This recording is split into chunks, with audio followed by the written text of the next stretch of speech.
You're listening to Stories to Create with your host, Cornell Bunting. Author, motivational speaker, and founder of ES Each Episode. Cornell sits down with inspiring voices to uncover the stories that shape who we are and who we're becoming. Get ready to listen, learn, and be inspired. The show starts now. My goodness, this is so good. I'm always excited. It's amazing. It's a beautiful thing. And we're going silly with it as well. Ha ha! Yes. Welcome to another episode of Stories to Create podcast right here at ES Club. I'm your host, Cornell Bunting. I am so excited today. As you hear in the joint in the background, baddest in the room. Ooh. Oh my God. Oh yeah. I love this song. And of course, as you guys are hearing her beautiful voice, for you guys that's already seen her, that's our guest that's going to be on today's show. Baddest in the room right now. So listen, I'm just going to give you guys a light little intro on what to expect on the show today. Our guest is someone that is like a mogul in the marketing industry, and she got a whole lot happening in Southwest Florida.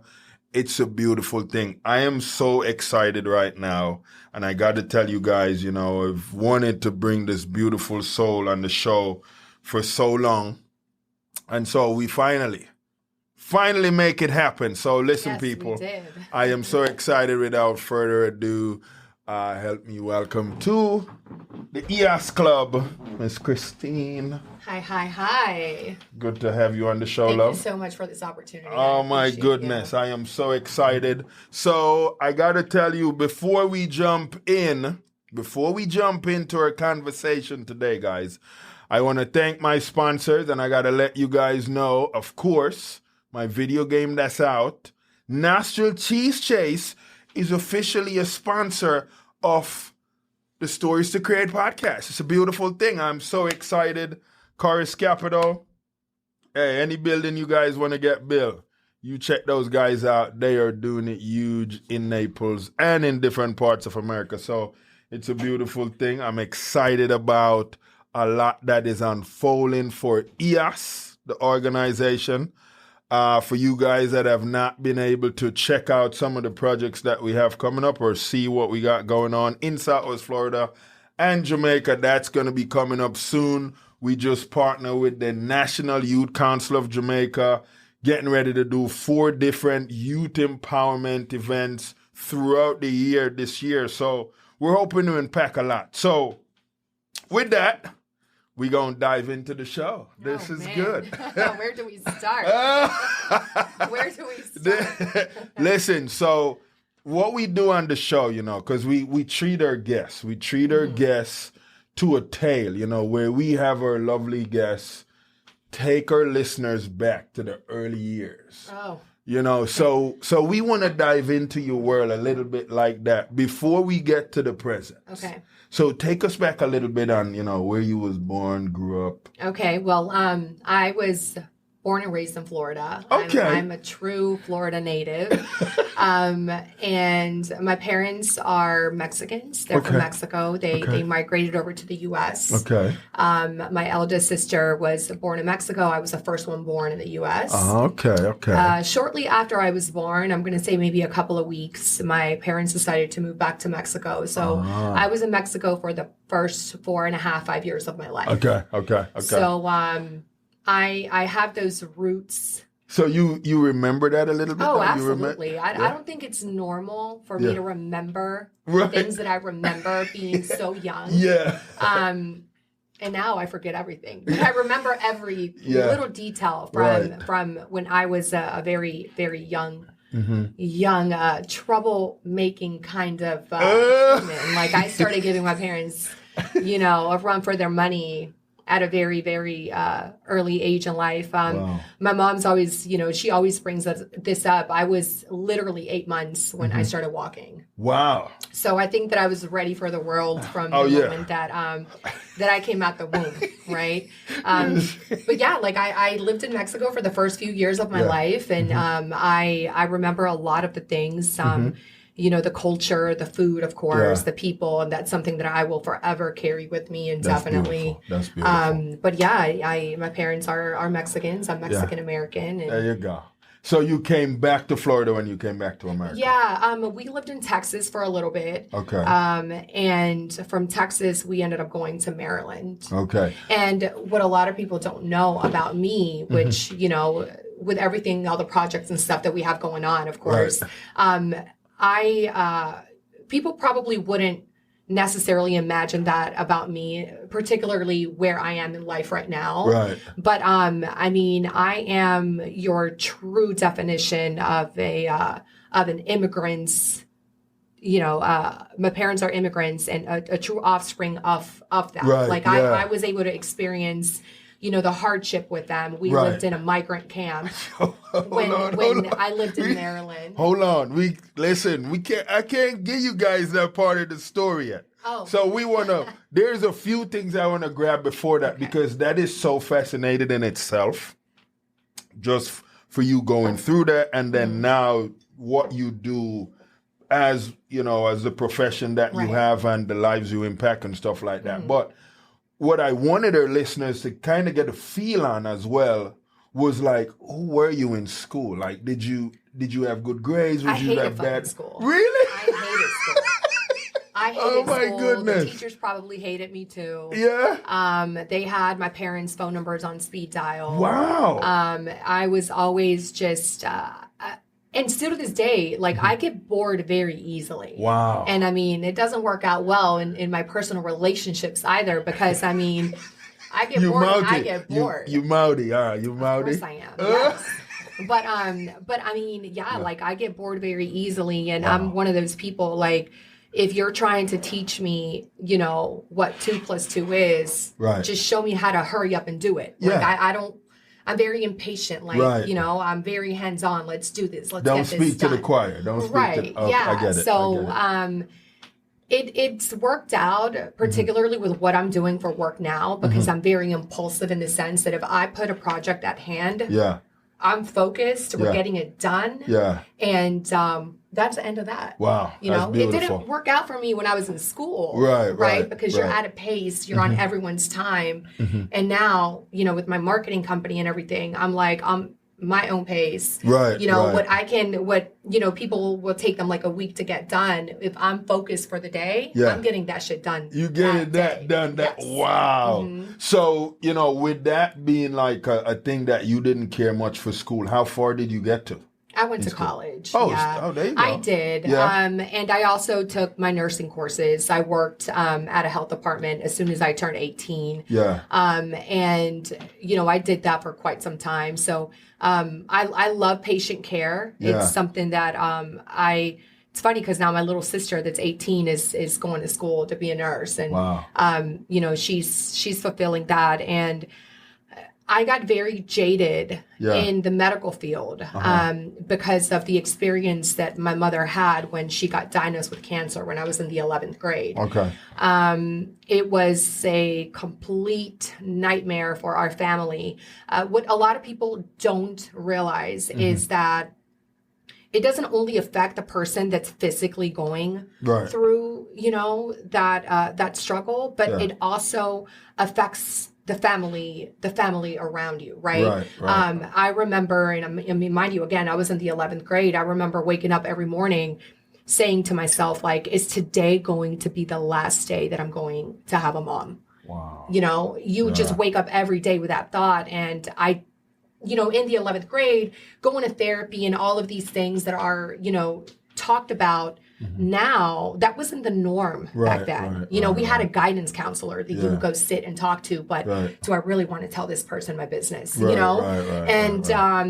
was just something that I had to digest, and it was such a struggle for me to be dealing with that mentally. And I was raised in a very unique way.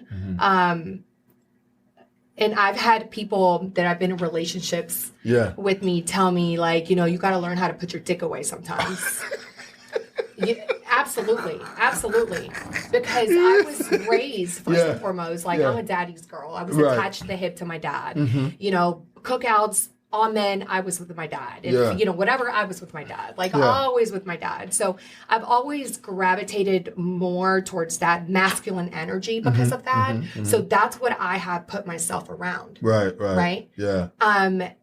And I'm not for everyone, and that's okay. You're not.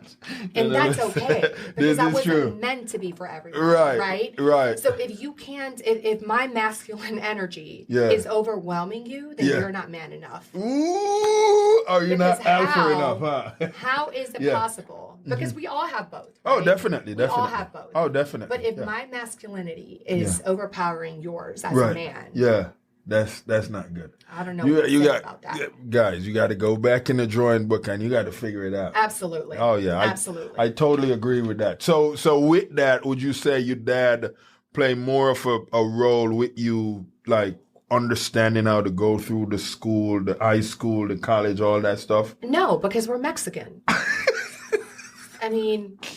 No, it wasn't like that. Everything that I have accomplished, mind you, my parents were immigrants. Both of my parents went to college in Mexico. My mother was a journalist. I have a lot of, we have like the newspaper clippings and pictures. And, you know, she had such an amazing life. And they sacrificed all of that to provide a better life for us. That's amazing. You know, and when you're studying in a completely different country, and then you go to a country where you don't understand the language, the people, the culture, like everything is so different, right? Yeah.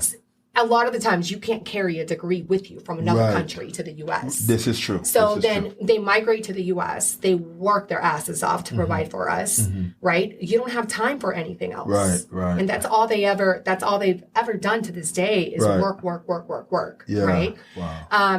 My oldest sister, again, she was born in Mexico. So it was a little different for her. So when I came out the gate, like here I am, I'm in school and I'm watching, I'm observing, I'm nosy as fuck. Ooh. In the sense, not like necessarily like, what are you doing with yourself? Or whatever.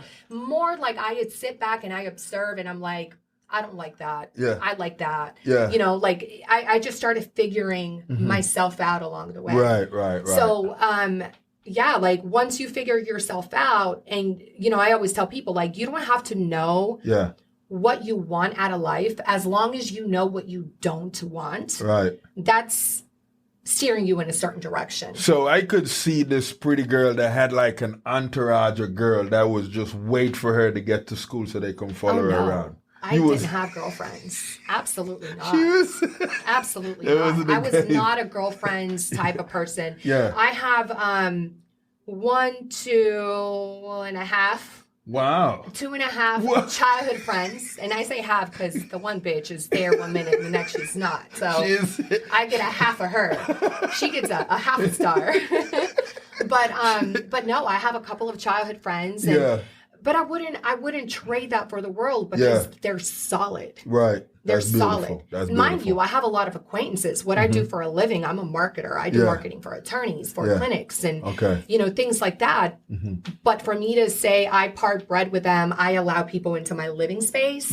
Absolutely not. Wow. Rare. That is amazing, right? Yeah. There. I'm one of those really energy is such a role in my life. Like it plays such a role in my life. Like I feel that when you allow certain people into your life, their energy will consume you, whether it's good or bad. Oh, most definitely. Whether it's good or bad. Totally agree with that. You know, I like to love people from afar. Yeah.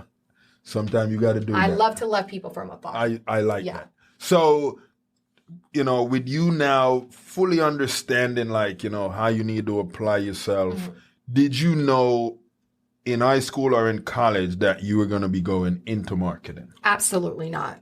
That was never part of my plan. This happened accidentally for me. And I say accidentally because I experienced something personal that made me say, you know what? I don't want other people to go through what I went through. Right. So how do you do that? Yeah. You start making a change for those around you. Yeah. Right? You start moving in a way, and you start guiding people so that they don't make the same mistakes that you made. Right. And I was in a really bad car accident. Okay. That's how this started. Okay. And no, I'm not your typical send me a referral, you get paid bullshit. There's a lot of that stuff. That's not what I'm in it for. I have my solid accounts. Yeah. I do real marketing for facilities. Yeah. Do people call me when they've been in a car accident? Absolutely. Right. Why do they do that? What makes me different is I've been in PI for like a decade. Actually, it was 10 years in September. So I know what attorney is going to litigate, that they're going to take your case to the next level. Right. I know what clinics are going to do right by you. Right. I've learned how to decipher that from my own personal experiences that I've had. Right.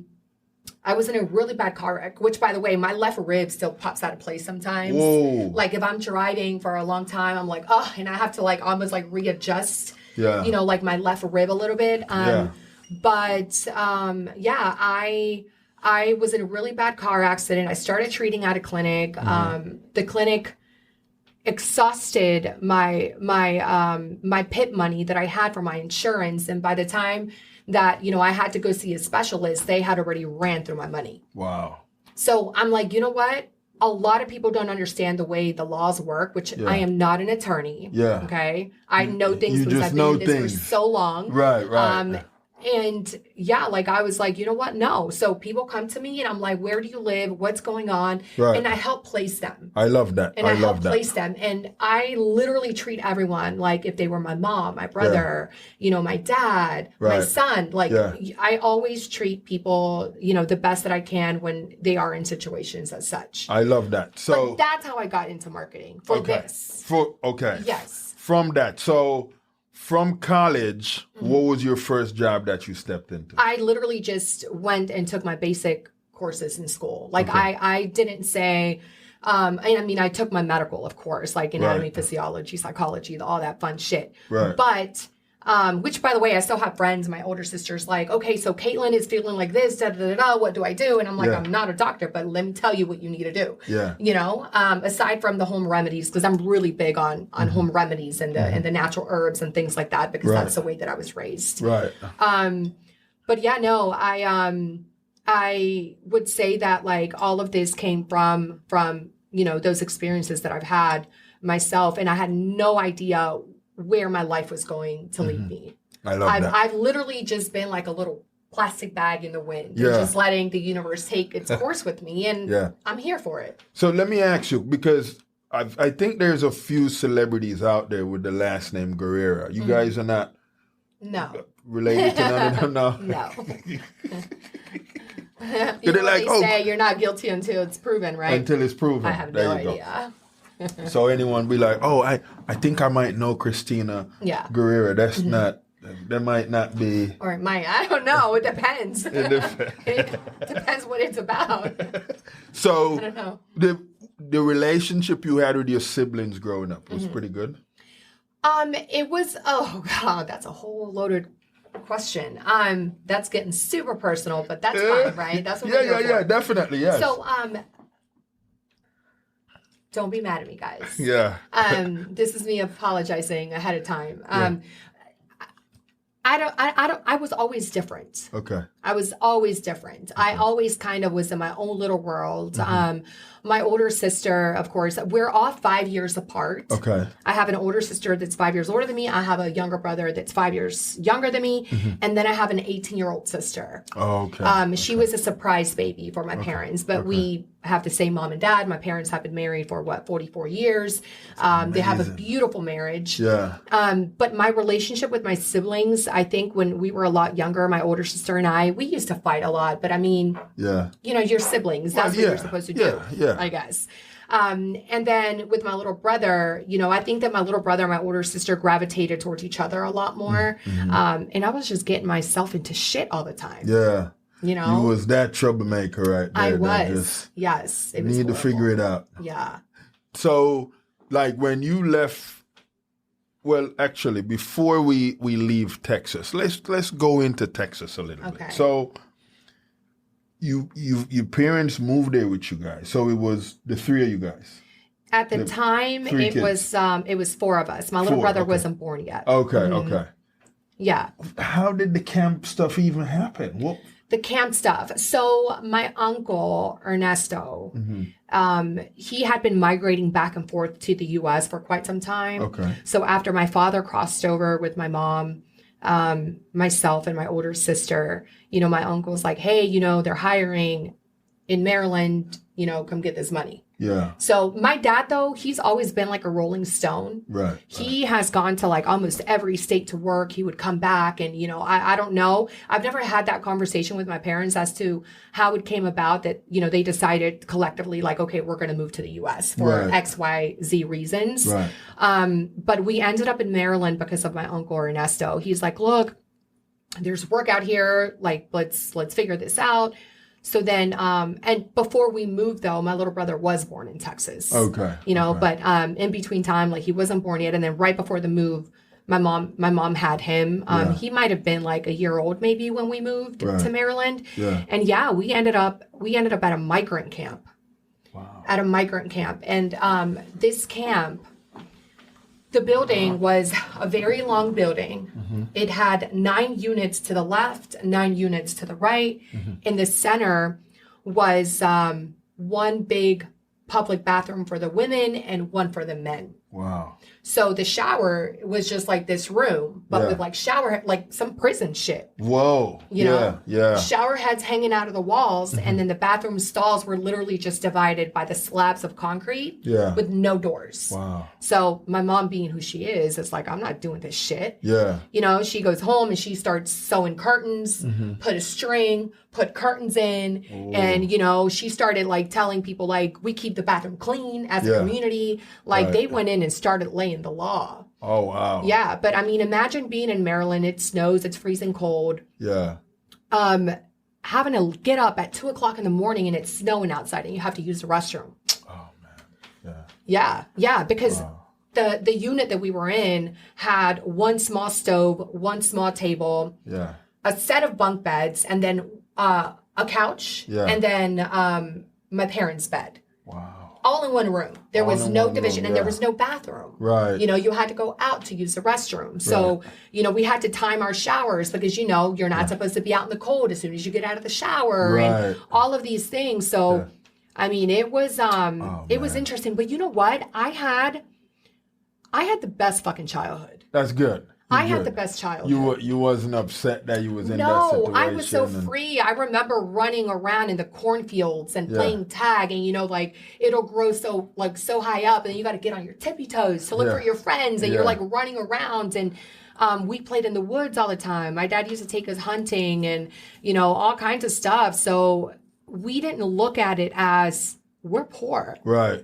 Because the love that my parents have always given us was sufficient to carry us through anything and everything. That's beautiful. We never looked at it as a monetary thing. Like, we don't have this, we don't have that. It was never like that with us. I love that. I love that.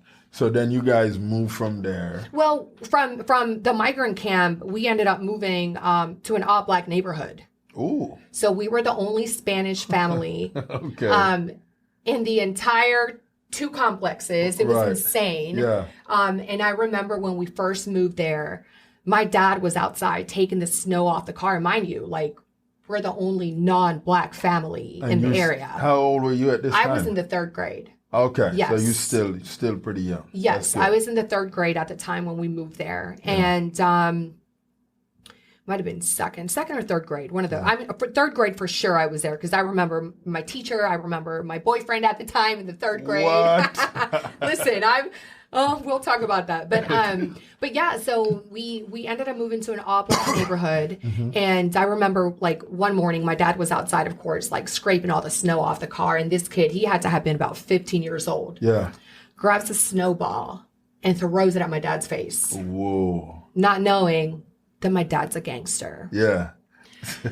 So he takes off, he runs off, and I'm like watching through the window, like, oh my gosh, my dad's gonna kill this dude. Like, this is horrible. Yeah. So my dad chased him down, grabs him, and he's like, where do you live? And he took him to his mom and dad and was like, your son hit me in the face with a snowball, and his dad took him in, beat his ass in front of my dad. Like, you don't disrespect, you don't do that. So, like it took a little bit for people to see that, like, like my dad was nobody to play with. Right. And then they would see all the guns hung up on the wall because he's really big. He's a really big hunter. And, at the time anyways, and they were like, oh my gosh, like all his rifles and shotguns and everything were like literally mounted on the wall. Wow. You open the door, that's all you see. So then they got the point, like, okay, we're just going to leave things alone. And, Stay with us. We'll be right back.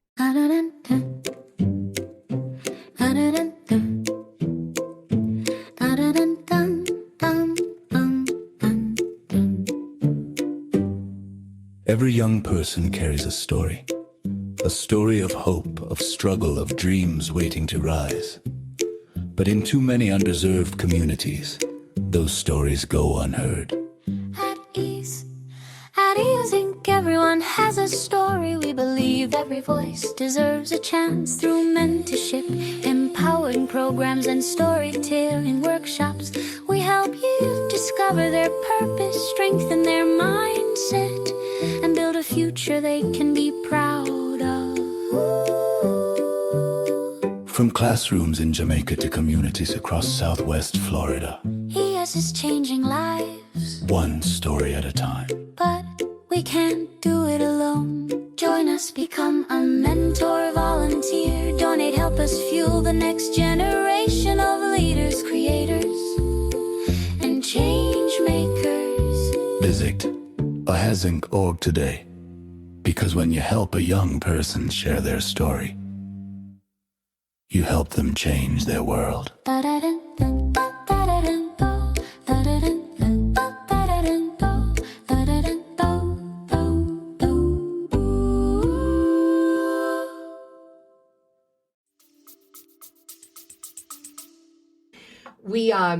He became really good friends with our neighbor. His name was George, and he had a niece that would come home for the summers and the holidays, and she used to do my hair all the time. Ooh, I would get my hair done in updos. I learned what spritz was. I would get my hair with finger waves. So that was your bestie. I was like, best seafood around. The trucks would go around selling the seafood boils. And, like it was a real Maryland lifestyle. And we would go to Ocean City all the time and, things like that. And I mean, but it was, that's where I learned how to whoop some ass. Oh, because it was either I was going to get beat up or, I had to learn how to defend myself. Yes. Yeah. And, I say that to my son all the time too. My son is the complete opposite as me. He's so calm. He's a lover, not a fighter. I don't know how the hell that happened because between his dad and I, don't know how that happened. Yeah. But like I've always told my son, like, God forbid you're ever in a situation where you're trying to defend yourself. I was like, you need to know that, I much rather fight with a person that is not scared than a person that is. Because the person that is going to do anything and everything to try to survive in that moment. Definitely. Right? And most of the time the fear is going to like overtake you and you're going to, it's going to be a desperation moment, and you're like, I'm going to do what I got to do to defend myself, right? Yeah. But yeah, it was a very interesting part of my life. That's beautiful. Very interesting. And then from there, we moved back to Florida when I was in the 4th grade. Okay. So high school, college, all happened in Florida. So all of that happened in Florida. Yeah. Okay. Yeah. I'm actually from Arcadia. It's called Arcadia, Florida. It's this little tiny country town of which I love and I hold dear to my heart. And yeah, like that's. I think that was a place I came to watch.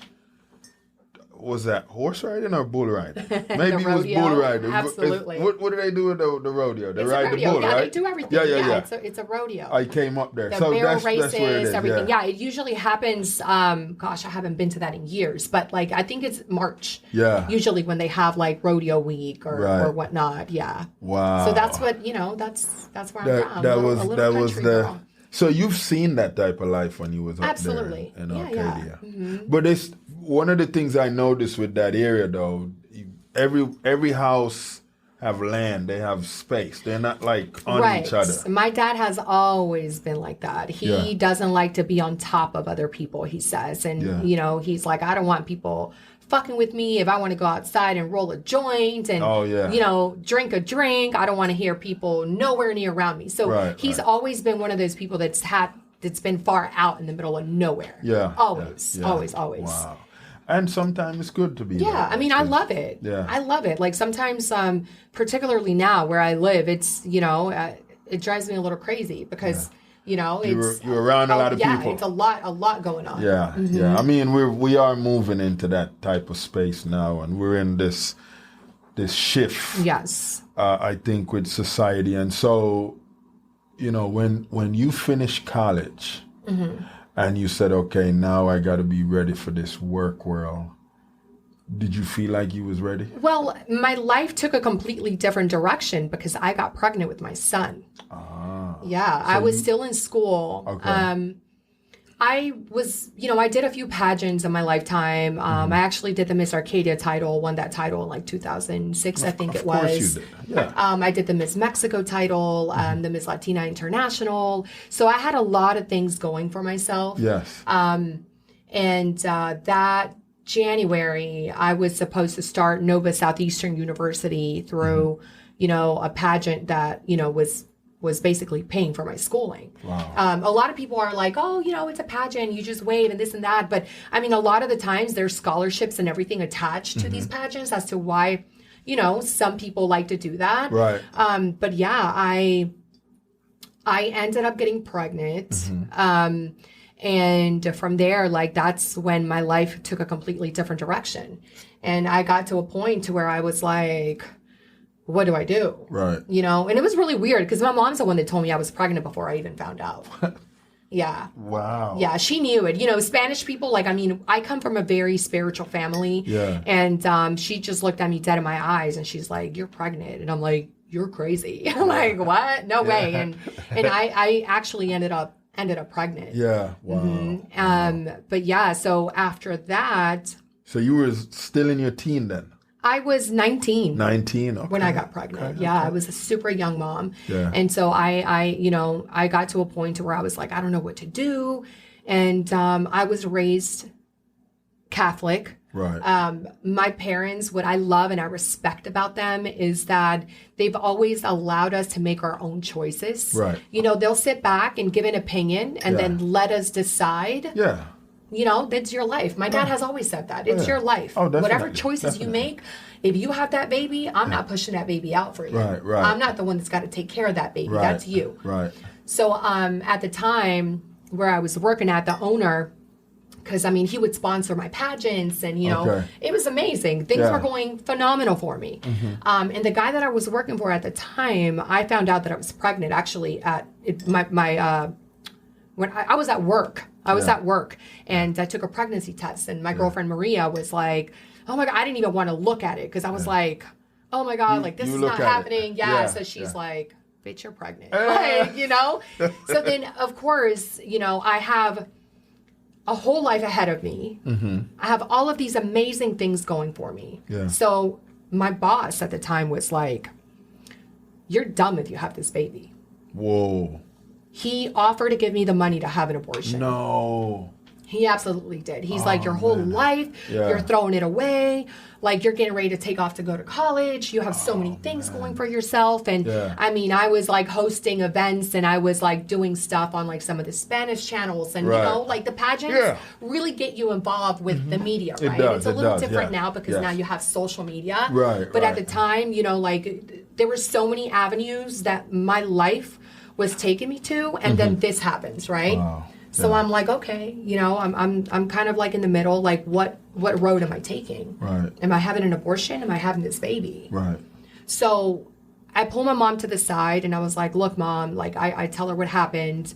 My dad was the last person that I said anything to because I knew that he was going to be disappointed. Right. My mom was relieved. My mom's like, this is going to keep you from doing stupid shit. Yeah. You know, she looked at it as a blessing more than anything. And, right. you know, when I came to her, I was like, look, like I'm pregnant. I don't know what to do. Like, you know, such and such is, you know, telling me that they'll give me the money so that I can have an abortion.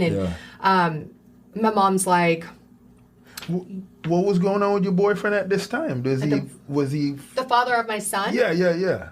We were not together when I found out that okay. I was pregnant. We were broken up. Oh, Yeah, okay. we broke up. That's a whole another can of worms. Yeah. Oh my gosh. Talk about police chasing and having to go to court and yeah, my life. Oh yeah. And excitement. This is why my mom was like, this is going to slow her ass down. Slow you down. Oh, absolutely. Yeah. Wow. Yeah, if I would have been a man, I'd probably be in prison. I'm telling you. Goodness. My dad says that to this day all the time. Yeah. All the time. Yeah. But so now I'm making choices, right? Yeah. Long lasting for the rest of my life kind of choices. Right, like this right. is going to lead me in one direction or another. Yeah. So when I told my mom, I was like, look, I can have an abortion. Or she looked at me and she said, you know how I feel about abortions. Yes. You know, of course, they don't believe in that. Right. She's very Catholic or very, Yeah. And so I kind of just, but she told me, she's like, whatever you decide, I'm going to love you. I'm going to support you. Right. And this is what I love and I appreciate about my parents so much. They're not judgmental towards anyone. Yeah. Anyone. That's beautiful. They don't give two shits if you live in a mansion. They don't give two shits if you live under a tree. They're going to treat you the same. Oh, yeah. They're going to treat you the same. Yeah. So, of course, I decided to keep the baby, which, by the way, my son is the most amazing thing that could have happened to me. Beautiful. I love him. Beautiful. I adore him. You know, everyone knows that my life revolves around my son. Right. He is my best friend. He is my life partner that God gave me. That's good. That's what I tell people all the time. I love that. Like I you know, that's my homie. Yeah. He has seen us go through it all. Yeah. He's witnessed it. Yeah. Like no food in the fridge. Like how am I going to pay my light bills? Like shit, we got to move out of here. Yeah. Like, you know, it's been that. a real like you know, the trials and tribulations of life, and he's been a part of every single little bit of that. Wow, that's beautiful right there. So you've now kind of understand, you know what, you got to step into this mom role, this parent role. You're doing that. And so when did the whole PI stuff came about where like you're working with, you know, different firms and For the marketing? Right. Well, it was after my car accident. Okay. So the car accident happened and then you saw an opportunity. So what I started doing was the owner of this particular clinic at the time, he was having me do illegal shit, which I'm really good at doing. Yeah.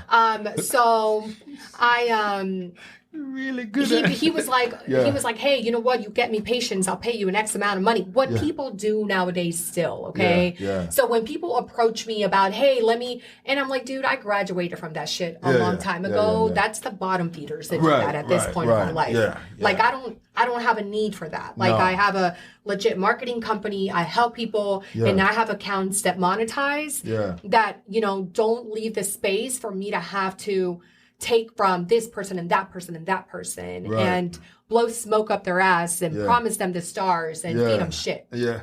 I'm past that. I graduated from that already. We don't feed them stuff. So, I like that. so that's how I got involved with all of that. Yeah. The gentleman that owned the clinic at the time where I was treating, he was like, hey, you know, you go out there, you get me some cases, I can get you money. So I was an ambulance chaser. Okay. And that is the number one big no-no in personal injury. When people get in car accidents, you're not supposed to pull over and say, hey, call me, I got you. And I was doing that with no shame in my game in front of the police and everything because I didn't know it was illegal. Right. Wow. And I never got in trouble by the grace of God because, you know, that you can get in trouble for that. Right. So that's how that started out. And I didn't realize how much money they were making off of me until, you know, you learn what you learn, right? Like this industry has been really challenging for me. Really challenging for me. I've made investments that, you know, made me fall on my ass, lose everything. I've lost everything about 2 times, literally cars, house, everything, you name it. Yeah. But because of those same experiences, I am no longer scared of failure. That's good. I know what it's like to lose it all, and I know what I have to do to get it right back. Yeah. So if today somebody came and said, you know what, we're taking this from you, I'm just going to stand there and gracefully let it go. Yeah. You know, I'm no longer scared of failure. That's good. And I think that's what's made me successful. Yeah. the fact that like, you know, I'm one of those people that you're like, don't touch that, that's hot. Right, And I want to go see how fucking hot this is. Yeah. Okay. Yeah. I want to see for myself how hot this is. Right, I don't I need you love to that. tell me. Let me figure this out. Curiosity is very high. Yeah. Yes. So everything that I've gone through in this industry, I've learned the very hard way. The very hard way. Wow. You know, you have this beauty to you, and I'm sure that's one of the reasons you got into the beauty pageant world and have accomplished so much in that world as well. You ever had situations where you had young ladies came to you and just wanted to hear from you, like, you know, help me understand my purpose on my path, Absolutely. Absolutely, I have. And, you know, I don't know 100% what it is. I don't know if it's because I'm very raw about the things that I say. Like, I don't like to sugarcoat things. Good. You know, Yeah. I don't like, I'm judgmental, but I'm not. And I say Right. judgmental in the sense that like, things are so common sense to me sometimes that I'm like, you can't be that dumb. Yeah. You know? I'm judgmental in that way. Right. But not in you made this life choice, so you know, you're crap because of that. Yeah. Now I will say something if I see that you're, you know, repeating the same pattern over and over and over and over again, right? Right. Then at that point I'm like, I'm gonna talk some shit. Because why? Yeah. Why? This to fully understand what that look like. Yes. So when people come to me, I mean, I have people that vent to me all the time. I talk them off a ledge. Right. I try to help everyone around me, and I get that from my parents as well. Yeah. I don't know if you know, there's a show that was called Seventh Heaven. Oh yeah.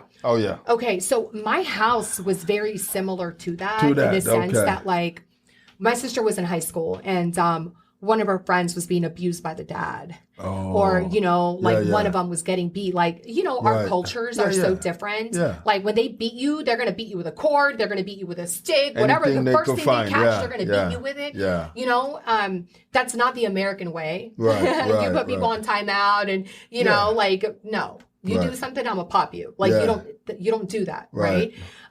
So it's definitely, I've learned that from my parents, not to judge the person. Right. And you know, I'm about to get a little bit more personal, but the relationship that I had with my mom was always a little off because I was always with my dad. Okay. Right. So I would go to my dad for every single little thing. Your mom right. Every single probably little feel thing. some type of way. And my dad was like my go-to for everything. Yeah. But my mom and my dad, like they collectively together, like when they say that there's a union between a marriage and you become one person, right? They're the true definition of that. That's beautiful. The true definition of that. So what I've noticed about them my entire life is that they've always had an open door policy for people. Okay. It doesn't matter who, what, when, where, why. Yeah. If you need somewhere to go because something crazy happened or whatnot, come crash on the couch, come sleep in the spare room, get your shit together, we'll work it out. Like, you know, that's who they are. Wow. So I think that because I have that piece of both of them inside of me, I tend to be the person that people gravitate towards because they have a problem or whatnot. Now, I'm going to talk shit to you. Yeah. Right? Yeah. I'm going to talk shit. I'm going to be there for you. Yeah. I'm going to put you back together and whatever, but I'm going to be talking shit the whole time I'm trying to help you because why did you let it get like this? Yeah. Right? But I'm helping you. Right. I like that. And so to answer your question, absolutely. Like, I went to Paul Mitchell, the school in Fort Myers, and there was this organization called Be Nice or Else. Okay. And there's the thing that I appreciate about Paul Mitchell is that there's curriculum outside of you learning how to do hair, nails, and all this stuff. They like to implement important things like this club that's called Be Nice or Else. And we would go around to the schools and teach about like anti-bullying and things like that. So that's always kind of been like a part of my life because I went through it in high school too. And all them girls that used to bully me in school. Yeah, you know. They tighten up now. How we looking now? How we looking now? You know what? You was probably already beautiful from back then, so they were probably I grew into this. So beautiful. I grew into this. Don't let it fool you. I don't know. I was a very late bloomer. I was a very late bloomer. Yeah. I mean, Yeah. I did pageants and stuff like that, but I look so much like my dad. Oh, I see. Yeah. Okay. Yeah, it's so funny because people will be like, "Oh my gosh, you're so beautiful." I'll be like, "Thanks, I look like my dad." All the time. Yeah. Thanks, I look like my Look, dad. So let me ask you, because a lot of people talk about the Mexican food and just because it even have gotten popular in America. Was that one of your favorite type of food to go to, or you like the American food more? Listen, if I would die and God would say, "What do you want to be in your next lifetime?" I'd be like, "Make me a Mexican again." I promise you. I love everything about being a Mexican. Yeah. And that's mind beautiful. you, Yeah. my grandmother, my dad's mom, she's Indian, Yeah. full-blooded Indian. I'm Yeah. like 49% Native American. Yeah. And then my grandfather was a Spanish soldier Okay. that married my grandmother. So I'm like 50-50. Yeah. It's really weird. And Solid. I did a 23andMe. And Yeah. I mean, the way that it breaks it down, I'm like, because a lot of people are like, "You don't look like you're Mexican." I'm like, how the hell does a Mexican look?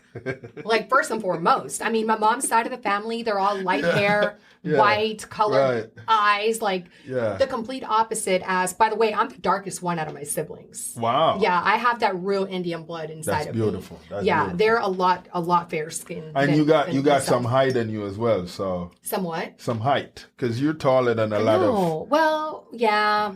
Yeah. My older sister, she's considered a midget.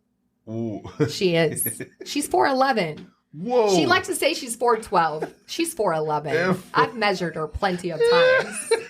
Yeah. So you're the tallest one in the family. No, my little brother is so tall. Yeah. My little brother is so tall. That's yeah. awesome. Mhm. That's a And my beautiful little thing. sister, I think, is taller than me. Yeah? We went the opposite way. It's like my older sister, myself, my little brother, and then like my Oh. little brother. I think my little sister is a little bit. She's shorter than my brother, but Yeah. it went like this. Wow. Yeah. Yeah. That is amazing. Yeah. So now you're doing, quite a bit with other companies as well in Yes. the marketing space. With the culture that we're in right now, we embracing and people understanding inclusion and all that different things that's been happening over the, maybe the last 3-4 years. How do you feel like that have, help you or impact what you've been doing? For as far as like the marketing and stuff like that goes, I have served more as like a guidance, right? Okay. Like a little beam of light in people's lives when Right. it comes to this like unknown world that they know nothing about. Right. So my parents are immigrants. They come to the US. They don't know the language. They don't understand the laws. So they don't know anything about the process of purchasing a home. Right. What do I do if I get in a car accident? Right. How do I apply for my health insurance? So many things that go into play when, you come from a migrant family like that, Right, things right. that they're, and I say it's ignorance. I hate to use that word because it sounds horrible, right? Oh, right. you're ignorant, but it really means that you don't know, right? Right. Like you lack the knowledge of Yes. X, Y, Z. So Right.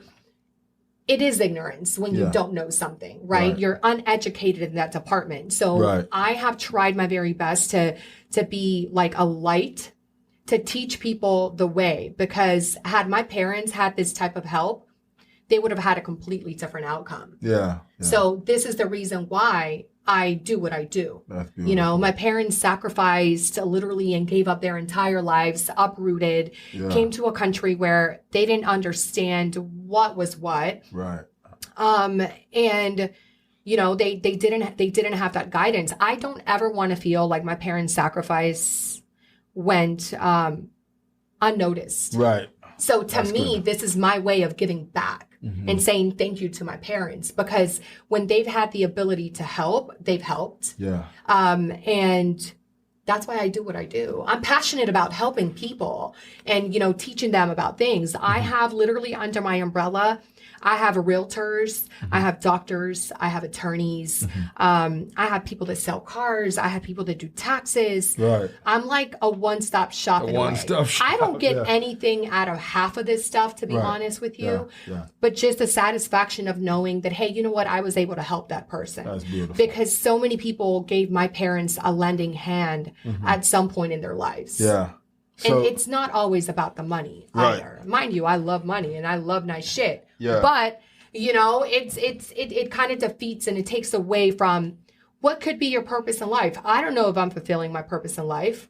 I mean, if that's my purpose in life, then that's great. Right. Because it comes so natural to me. Yes. Right? So would you say now, you know, with a lot of young people, like, you know, trying to figure this thing out at a faster pace than the older generation, would you say that a lot of them are being impatient when they don't accomplish certain things in the time that they wanted to accomplish it? I don't want to say that they're impatient because we are living in such a fast-paced world now. Right. Where anything, I mean, shit, you can go on Amazon and order a car and they deliver it to your front door. This is true. This is so true. like, how can anyone in the younger generations in particular practice patience? Yeah. When that's not what they're taught. That's not everything is like, oh, I need to order a car. I need to order my groceries. I'm getting right this there. delivered to my front door. Yeah. I mean, dealerships now go pick up your car and take it to the shop and change your oil and bring it back. And bring it right back. I mean, how does You don't one have to do practice much. patience in a situation like that? Oh my goodness. That's how you're raised now. Yeah. That is kind of rough though. It is. Absolutely it is. 'Cause I feel like it's just making people dumber. I just said this the other day. Yeah. So I know my way around Fort Myers. Right, right.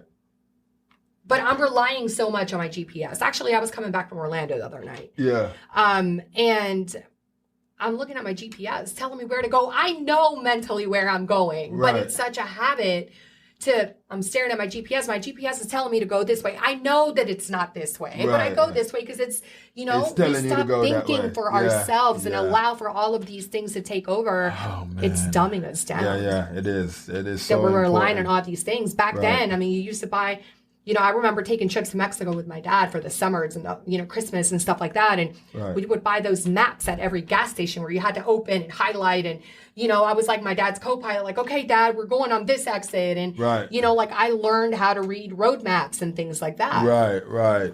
Wow. You don't have that anymore. You don't have that. Yeah. Don't even need that anymore. No. So, just to tap in just a little bit now, because, I have, people that I reach out to already and they're like, who's going to be in the show? And I said, well, she's going to be the baddest in the room. But they wanted me to touch on, the relationship stuff. I had the brother that was trying to figure out. Wait, what kind of relationships? So, Wait. so this brother, he stepped out with a young lady, but his bread was limited. Okay. His bread was limited, and she kind of overstepped a little bit with the spending, and he didn't really want her to know that he didn't have all the money to cover What she purchased. the whole thing. And so what he did, he fumbled it and made it seem like there was a fault to it, so they would have got it comp. Okay. He basically called a fraud on it. Yeah. Uh-huh.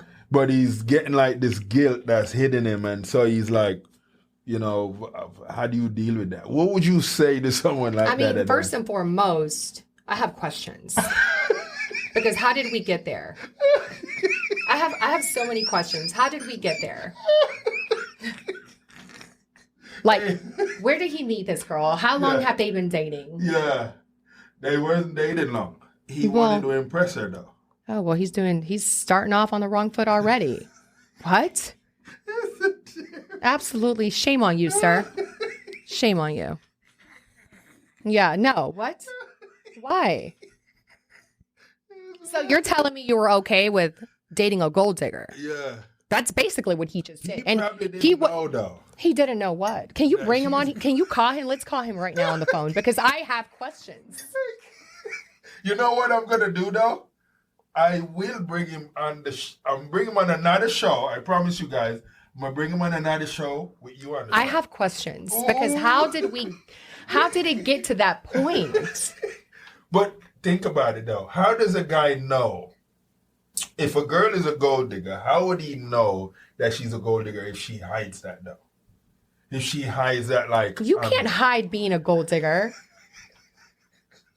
You can't hide being a gold digger. How do you hide being a gold digger? It's not possible, huh? You can't hide that. Wow. You can't hide that. First of all, what were you driving? Was it your car that impressed her? Right. What did you say that made her, gravitate towards you? What conversations were... See, now I have questions. What conversations were you guys having? Right. How did you get to that level to where she's spending your money and you don't even have this money in your bank You account? didn't even have that bread. That's crazy. How? You're trying to impress who? Yeah. You're about to impress that concrete you're going to be sleeping in if you keep this up, sir. That little bench. I got to tell you, as you're saying that, my cousin almost fell in that situation that lives in New York. He married a Brazilian girl. You know what? I'm going to start an app where I'm going to start vetting women for these men. Yeah. That's what I'm doing. They need vetting. Because I'm so good at calling bullshit on a bullshit. Oh, there you go. I like that. Though, I got to tell you, I told my cousin, I said, bruv, you can't be going out to dinner every single night. That's gross. Idea. Anyways. But she didn't know how to cook. Well, then maybe let's spend some of that money on cooking lessons. I mean, that doesn't make any sense. First of all, who raised this woman? Because why doesn't she know how to cook? My son is 17 and he's an amazing chef. He cooks a steak meaner than Mike at Capitol Grill. Mike, cover your ears. I'm just saying. Mike, you just caught us stray. I'm sorry, bro. I'm just saying. And, I love me some Capitol Grill. People know that I love Capitol Grill. So, and I'm a steak person. And for me to be like, my son's steak is better than Capitol Grill, my son can throw down in the kitchen. He started cooking when he was in the first grade. I love that. That. So, there's no excuse as to why a woman doesn't know how to cook. This is true. And I talk shit to my sisters about this all the time. Yeah, I love that. Yeah. But, that's the thing, though. We live in a world where most times when a guy see a woman that looks beautiful, they're like, she's beautiful, but there's some qualities that she's probably going to be lacking. And cooking most of the time adds that list. Oh, I could throw down in the kitchen, honey. Yes, I can. No shame. I'm going to start a cooking show called... What are we going to call it? Maria Crocker. Uh-oh, there you go. No. Instead of Betty Crocker, we're going to call this Maria Crocker.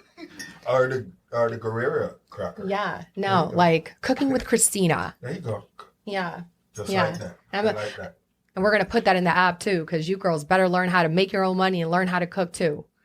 Listen, the standards that I have put in my son's life are high. Right. I love that. They're high. I love that.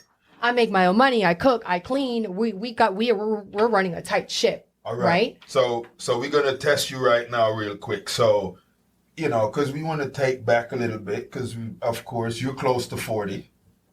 Don't ever say that again. I don't know what you're talking about. Well, with this question, it kind of runs with what. Okay, so just ask the question. Yeah. There's two shows. Celine Dion, Whitney Houston. You can't go to both shows. You can only go to one of the shows. Who are you picking? I got to go with my girl, Whitney. Ooh. And the reason why I say that, my non-speaking English mother, when I was in elementary, used to blast her tape in her boombox when she was cleaning Saturdays. And I grew up listening to Whitney Houston because of my mom. And mind you, my mom is Mexican. Right.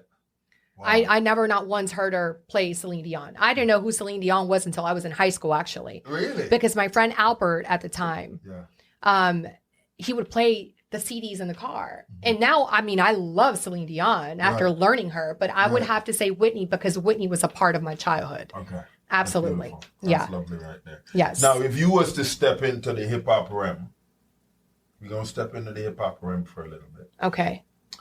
And you got to What era, first of all? Because hip hop is not hip hop anymore. This is true.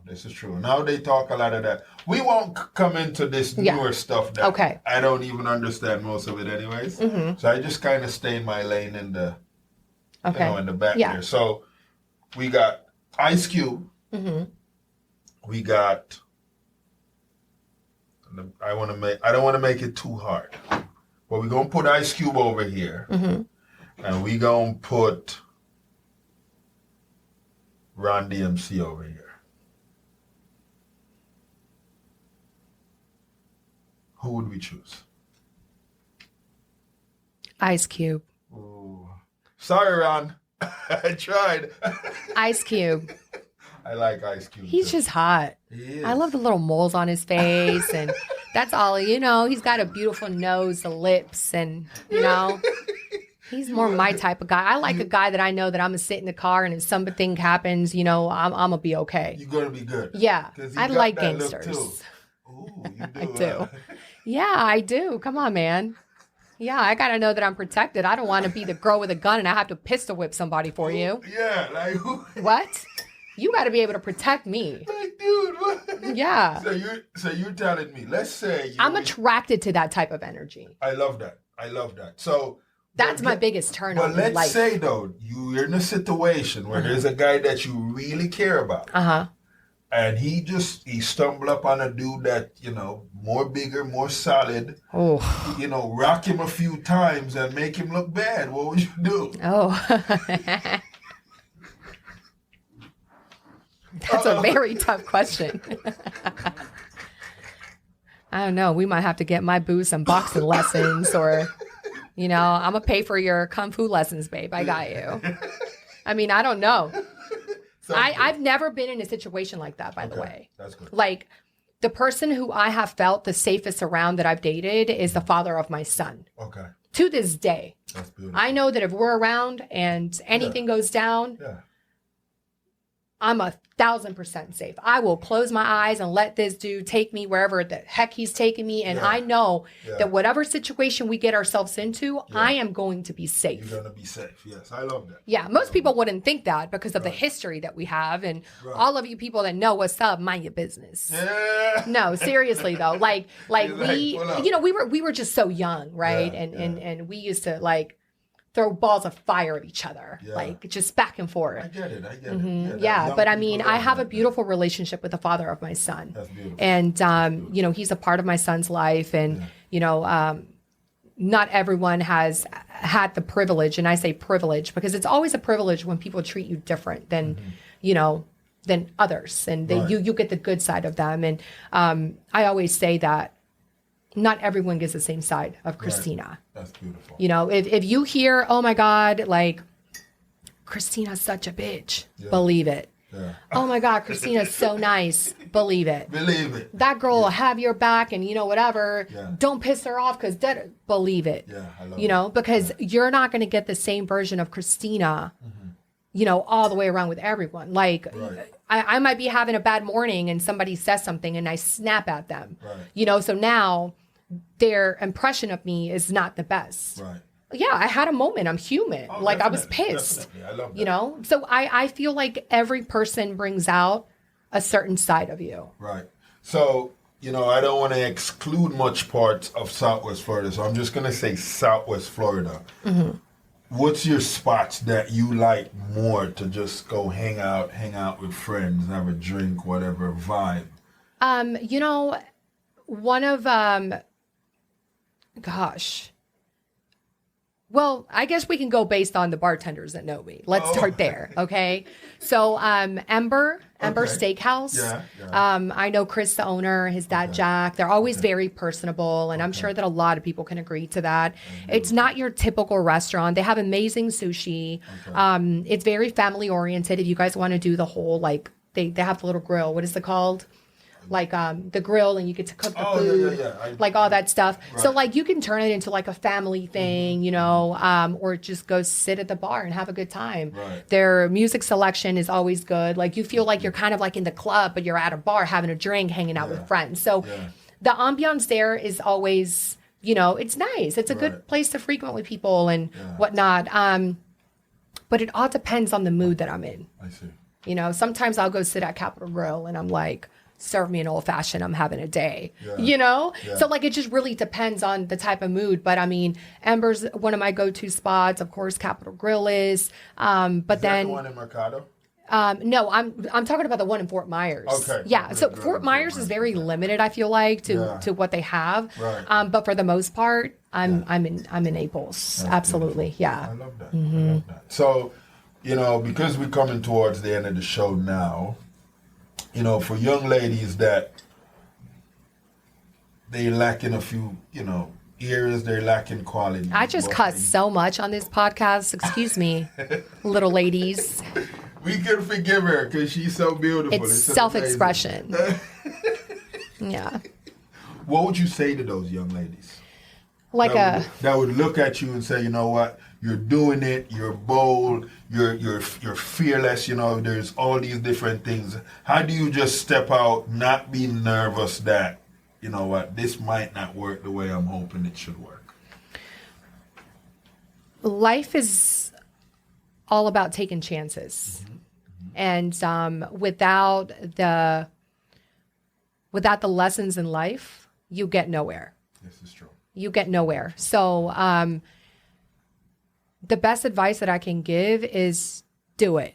Yeah. Just go for it. Yes. Don't worry about whether it'll happen, whether it won't happen. Like I said, I have failed so many times in my lifetime with a kid, which is a lot harder when you're a single parent and you're trying to navigate through life, because you're not only worried about yourself, you have a whole another life that, is your responsibility. Right. So it would definitely be just don't give up. Don't let anyone tell you what you should or shouldn't do in regards to like a career or a profession, because your inner self will always tell you if it's the right thing. You know how many people have been so successful with an idea when everyone around them is like, oh, that's not going to work out, or oh, this and that. I mean, look at the people, the Amazons and all of the stuff that started out of a garage, and people are looking at them like, what? You're getting what delivered? Yeah. Like, who's going to pay to get stuff delivered to your house? Right. But yeah, it's just, live it out, live big, and go after your dreams, and just be the best version. I think that as long as there's always a positive mind and good vibes, even if it doesn't work out the way you thought it was going to work out, there's always going to be a lesson behind it. I love that. The lessons behind it, I think, is what's gotten me through every single situation that has made me fail, because you learn from it and you know what not to do. So then you try it again, just a little different. Right. And it's like I always say, it's like throwing spaghetti on the wall. You're going to wait and see what's going to stick to the wall. It's all about taking chances. All about taking chances and believing in yourself more than anything. Quiet the noise. Yeah. People are dumb. Quiet the noise. Quiet the noise. And go hard. Don't give up. I love that. Right. I'm still not giving up. There's so many, we've had this conversation. There's so many projects and things that I'm in the middle of working on that I'm like, I don't know if it's going to give or not, but I'm doing it. Yeah. You never know. One thing can always lead to another. Doors of opportunity will open. Look, who would have thought I was going to end up in marketing? I know, right? No, I would have never. If they would have asked me that, I would have been like, what? No, I hate people. Yeah. And it's true. You was like, I'm one, like, I will go host an event and do a happy hour and then I get home and I need quiet. Yeah. I need quiet. I have to mentally prepare myself half of the time when I know that I'm going to be in a crowded room. I love that. I have to okay, you're walking into this so that I'm not overwhelmed by people's energies. I feel people's funk. Oh, I do. That. I like that. Yeah. That's a beautiful thing. For people that want to find you, your business, how can they do that? So right now, my marketing company is called Conexión Latina, and it's basically, an outreach for the Spanish community. But it's more for immigrants. It's not necessarily for Spanish people. Like, I did it as a way to aid, help and aid and guide and all that stuff. That's in the middle of being restructured by one of my attorney friends that, is redoing that whole thing. I'm currently, the clinic that I have under my belt right now is called Neo Surgical Group. Okay. You can go on our website. We have chiropractic services, people that have been involved in car accidents and slip and falls, any type of personal injury, we pretty much can handle. Right. And that's really my main account. The way that my marketing company happened, it was not part of the plan, the way that things evolved for me. Right. So I'm still in the middle of restructuring it all. Okay. Because this account that I took on took so much of my time and focus that I'm like, okay, I have to shake it off. And now it's like, okay, let's refocus over here. Okay. So yeah, I'm in the middle of restructuring the entire thing. Okay. All right. This is good. Well, Yes. I am excited to have you on the show today. Thank you so much. This conversation was wild. Yeah, absolutely. This was beautiful. You know, Yeah. we gotta take our listeners out. You know, I gotta step in with my boy Ice Cube though, yeah? Yeah, absolutely. You have to. Look at how hot he is. Look at how beautiful he is. Yeah. This that joint right there though. Look at him. It's so encouraging. Oh, Look at yeah. how gorgeous he is. And you know what? His son? Yeah. Well, I'm up for the son now because they look just alike. Yeah, that's- You know, you go from the, what is it, from the old bull to the young bull? The young boy. Yeah. Oh, my goodness. Listen, Yeah. you can do it. Listen, there you guys have it. Another wonderful episode right here where you guys got to hear the tale of very decorative guests that'll really take you guys all the way to Mexico, to Texas, Yeah. to here, to what's unfolding. Ice Cube, man, you that beast, man. So listen. So we're in the middle of the book. So once we get the book rolling, yes, you it's know, gonna be we'll wild. talk about that then. Ooh, she Yeah. just left you guys. If you with want a all the cliffhanger. dirty details, you're gonna have to get the book. You gotta have to get the details, details. But we'll talk about that another time. So listen, guys, until our next episode, where we have another decorative guest. Thanks for tuning in and downloading this episode of Stories to Create. We appreciate you being part of this growing community of storytellers and listeners. If today's conversation inspired you, please share the show with friends, family, or anyone who could use a little motivation in their journey. A special thank you to our sponsors, EHAS Organization, Cornell Bunting LLC, and Nostril Cheese Chase for supporting the mission and making this podcast possible. To learn more about our work, upcoming projects, and how you can get involved, be sure to visit www.hissinggorge and www.cornellbunting.com. Until next time, keep creating, keep growing, and remember, your story has power.